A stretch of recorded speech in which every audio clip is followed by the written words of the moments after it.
ایک صاحب نے میسج کیا تھا، کافی دن ہو گئے، سوال کیا تھا، ان کی خواہش یہ تھی کہ جواب میں درس حدیث میں دوں، اور میں سمجھتا ہوں شاید وہ یہاں موجود ہوں گے یا نہیں موجود ہوں گے، بہرحال یہ ریکارڈ ہو رہا ہے بیان میرا۔ ان کا سوال یہ تھا کہ جو انٹرنیشنل کھیل ہوتے ہیں، کرکٹ وغیرہ، ہاکی ہے، کرکٹ ہے، ان کی شرعی حیثیت کیا ہے؟ یہ جائز ہیں کہ ناجائز ہیں؟ کھیل کے بارے میں دیکھیے، کچھ کھیل تو وہ ہیں کہ شریعت نے باضابطہ نام لے کر منع کر دیا ہے، وہ کھیل تو بالکل جائز نہیں ہے۔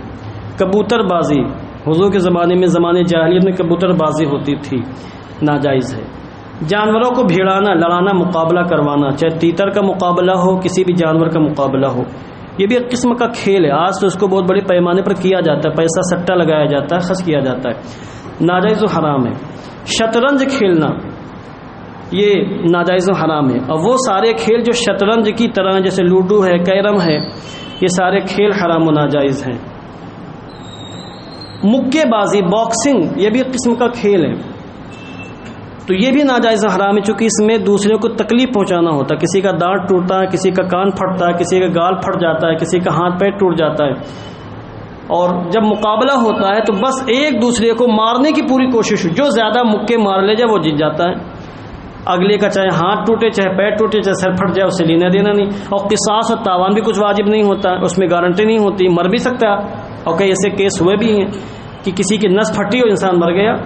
تو یہ سارے جو مقابلے ہیں، کھیل ہیں، چاہے نیشنل ہو چاہے انٹرنیشنل ہو، ان میں شرط ہو چاہے شرط نہ ہو، یہ سارے کھیل حرام و ناجائز ہیں۔ اب رہ گئے وہ کھیل کہ جن میں ورزش ہوتی ہے، زبردست طریقے سے ورزش ہوتی ہے، ہاکی ہے، کرکٹ ہے، فٹ بال ہے، والی بال ہے، کیا بولتے ہیں اس کو، والی بال بولتے ہیں نا، اسے کھیلتے ہیں، بیڈمنٹن ہے، کبڈی ہے، واہ پیٹ کی بات، میرے دل کی بات کہہ دیا آپ نے، کبڈی، کشتی وغیرہ، یہ سارے کھیل حلال ہیں کہ حلال نہیں ہے، جائز ہیں کہ جائز نہیں ہے۔ دیکھیں مذہب اسلام جو ہے یہ اس بات کو پسند کرتا ہے کہ اس کے ماننے والے، اس کے فالوور طاقتور ہو، توانا ہو، مضبوط ہو، کمزور نہ ہو، سست نہ ہو، کاہل نہ ہو، اور سستی، کاہلی، غفلت سے ہمارے مذہب نے جتنا ہمیں روکا ہے شاید کسی اور مذہب نے اپنے ماننے والوں کو نہیں روکا ہوگا، مگر ہر چیز کا ایک ادب، ایک طریقہ ہوتا ہے۔ تو یہ سارے کھیل جو جن کا میں نے ابھی نام لیا، کرکٹ، ہاکی وغیرہ، اگر چند شرطیں پائی جائیں تو یہ کھیل حلال ہیں، وہ شرطیں نہ پائی جائیں تو کھیل حرام و ناجائز ہیں۔ وہ شرطیں کیا؟ ایک شرط یہ ہے کہ یہ جو کام ہیں، یہ کھیل فرائض اور واجبات سے غافل کرنے والے نہ ہوں، فرائض اور واجبات سے غافل کرنے والے نہ ہوں، ایک بات۔ دوسری شرط یہ ہے کہ جسم ڈھکا ہوا ہو، جتنا حصہ چھپانے کا مذہب اسلام نے حکم دیا ہے مردوں کو، اتنا حصہ چھپا رہے، ناف کے نیچے سے لے کر گھٹنے کے نیچے تک، گھٹنے کھلے ہوئے نہ ہو، ران کھلی ہوئی نہ ہو، ٹھیک نا۔ تیسری شرط یہ کہ شرط نہ ہو کہ میں جیتوں گا تو تم مجھے یہ دو گے، تم جیتو گے میں تم کو یہ دوں گا، یہ شرط بھی نہ ہو، ٹھیک نا۔ مرد و زن، عورتیں اور مردوں کے اختلاط نہ ہو، باہم ایک دوسرے کا ملاپ نہ ہو کہ ایک ساتھ بیٹھ کے وہ دیکھنے والی یا ایک ساتھ مل کے کھیلنے والے ہو، یہ چیز بھی نہ ہو۔ ڈانس، میوزک اور کسی قسم کے ہلڑ بازی، خرافات بھی نہ ہو، یہ ساری چیزیں نہ ہوں، اور پھر انسان ورزش کی نیت سے کھیلے کہ ہم فٹ بال کھیلیں تو ہمارے پیر مضبوط ہو جائے تاکہ ہم کام کاج کر سکیں، بدن مضبوط رہے، بیماری سے دور رہیں، تو ورزش کی نیت ہو، اور یہ ساری خرافات اور یہ ساری خرابیاں نہ ہو جو میں نے ابھی گنائی ہیں، تب یہ سارے کھیل حلال ہیں جو میں نے ابھی گنائے ہیں آپ کے سامنے۔ اب آپ بتائیں، آج کا جو موجودہ کرکٹ ہوتا ہے، انٹرنیشنل کرکٹ کو لے لیجئے، اور بالخصوص انڈیا پاک کے جب میچ ہوتے ہیں تو وہ لوگ تو جو میدان میں دیکھ رہے ہیں وہ تو ہلڑ بازی کرتے ہیں، اس میں مرد عورت سب ایک ساتھ بیٹھتے ہیں، ٹھیک نا۔ اور پھر نماز کیا، وہ لوگ تو خیر نہیں پڑھتے، جو لوگ ٹی وی پر لگے رہتے ہیں، ماہ رمضان میں بھی نماز بہت بری طریقے سے لوگ قضا نہیں، بالکل چھوڑ ہی دیتے ہیں قصدن۔ اچھے خاصے نمازی لوگ بھی جو نماز پڑھتے ہیں مگر کرکٹ کے شوقین ہیں، جب میچ آتا ہے تو پھر نماز وغیرہ سب، تراویح وغیرہ سب چلی جاتی ہے، سب چھوڑ دیتے ہیں، اور پھر وہ ہلڑ بازی، وہ میوزک سسٹم، وہ شرط اور وہ سٹے بازی ہوتی ہے کہ عالمان والحفیظ۔ تو اس لیے موجودہ زمانے کے جو کھیل ہیں، جو جن کا میں نے ابھی نام لیا، یہ بھی جائز نہیں ہیں، اسکول کے بچے کھیلتے ہیں، مدرسوں کے بچے کھیلتے ہیں، ان کا مقصد فقط ورزش ہوتا ہے۔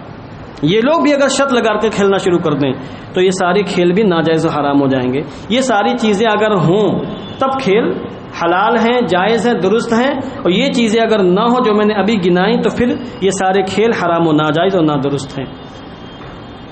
یزید نام کا ایک پہلوان تھا حضور کے زمانے میں، رکانہ کا نام سنا ہوگا آپ نے، رکانہ پہلوان بہت بڑا پہلوان تھا، اس نے بھی حضور سے کشتی کی تھی اور حضور نے اس کو اٹھا کر پٹخ دیا تھا، کشتی ہوئی تھی۔ وہ مومن نہیں ہوا، اس کے بارے میں روایتیں موجود نہیں کہ مومن ہوا تھا کہ مومن نہیں ہوا تھا، البتہ یہ ہے کہ وہ مداح ہو گیا تھا، تعریف کرنے والا تھا حضور کی تعریف کیا کرتا تھا۔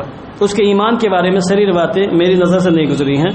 اس کا بیٹا یزید ابن رکانہ، تو ایک مرتبہ حضور کا اس کے پاس سے گزر ہوا، کسی جنگل میں اپنی بکریاں چرا رہا تھا، 300 بکریاں تھیں اس کے پاس۔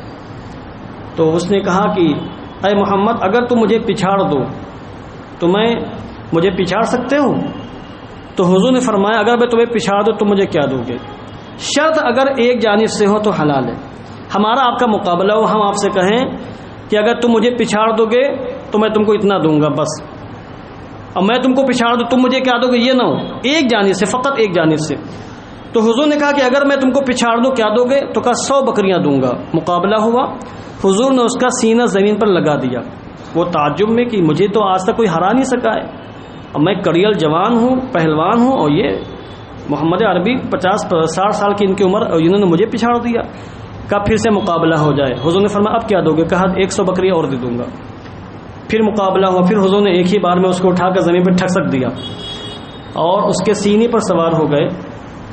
تو پھر وہ حیران، اس نے کہا کہ اچھا اتریے، پھر مقابلہ ہو جائے۔ کہا کیا دو گے؟ کہا 100 بکریاں اور دے دوں گا۔ تو 200 بکریاں وہ ہار چکا تھا، 100 بکری باقی بچی تھی، کہا یہ بکریاں بھی آپ کے حوالے کر دوں گا۔ تیسری بار بھی وہ شکست کھا گیا اور 300 بکریاں حضور کو دے دیں، اور اس نے کہا، تاریخی جملہ کہا کہ آج تک میری پشت اور میرا سینہ، عرب میں کوئی مائے کلال ایسا پیدا نہیں ہوا تھا جس نے میرا سینہ یا میری پشت زمین پر لگائی ہو، تم نے لگا دی محمد عربی، اس کا مطلب تم کوئی معمولی انسانی خدا کے واقعی پیغمبر و کلمہ پڑھ کے مسلمان ہو جاتا ہے۔ اور 300 بکریاں جو حضور نے لی تھیں اس کو واپس کر دی، کہا مجھے تمہاری بکریوں کی کوئی حاجت نہیں ہے۔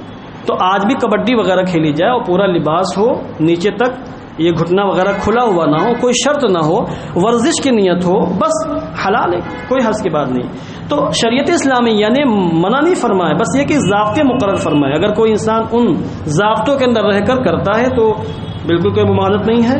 میں سمجھتا ہوں کہ میرے پوری گفتگو سے آپ سمجھ گئے ہوں گے کہ کس قسم کے کھیل حلال ہیں، کن شرطوں کے ساتھ حلال ہیں، اور کس قسم کے کھیل مکمل طریقے سے حرام و ناجائز ہیں۔